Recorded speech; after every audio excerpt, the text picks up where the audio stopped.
Hello students, welcome to the steno tutorial. 80 शब्द प्रति minute की गति से डिक्टेशन। लेखक हैं ओपी शुक्ला। दीपक प्रकाशन। डिक्टेशन 5 सेकंड से स्टार्ट होगा।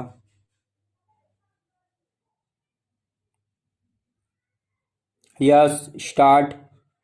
अध्यक्ष महोदय, मैं आपका बहुत आभारी हूँ कि आपने मुझे इस अवसर पर सदन में बोलने का अवसर दिया है। यह जो प्रस्ताव सदस्य महोदय ने यहाँ सदन में प्रस्तुत किया है, उस पर दोनों तरफ के लोगों ने अपने अपने विचार प्रकट किए हैं। मुझे बहुत खुशी है कि आज दोनों तरफ के लोगों ने एक ही आवाज में इस प्रस्ताव का समर्थन किया है। शायद यह पहला अवसर है जब इस प्रस्ताव पर सभी सदस्यों ने अपनी सहमति प्रकट की है। मुझे इस बात का डर भी है कि यह जो प्रस्ताव है उसे मंत्री महोदय द्वारा स्वीकार कर लिया जाएगा और उसके बाद देश के किसानों को उनके अनाज का उचित मूल्य भी उनको दे दिया जाएगा। कुछ दिन के बाद हम में से कई सदस्य आपत्ति करेंगे कि अनाज के भाव बढ़ गए हैं और देश की आम जनता परेशान है, इसलिए कीमतों को कम किया जाना चाहिए। ऐसी अवस्था में मेरी समझ में यह नहीं आता है कि यह सदन किसानों को उनके अनाज का उचित मूल्य दिलाने में सहायता करेगा या देश की आम जनता को सस्ता अनाज दिला सकेगा। मैं समझता हूँ कि दोनों बातों को एक साथ करना बड़ा कठिन हो जाएगा।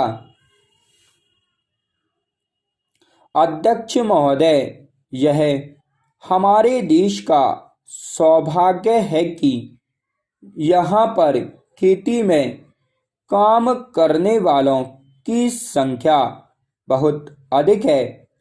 अभी कुछ समय पहले हमारे योजना मंत्री जी ने बताया है कि देश में बेरोजगारों की संख्या बहुत बढ़ रही है, जिन्हें हम खेती के काम में लगा सकते हैं।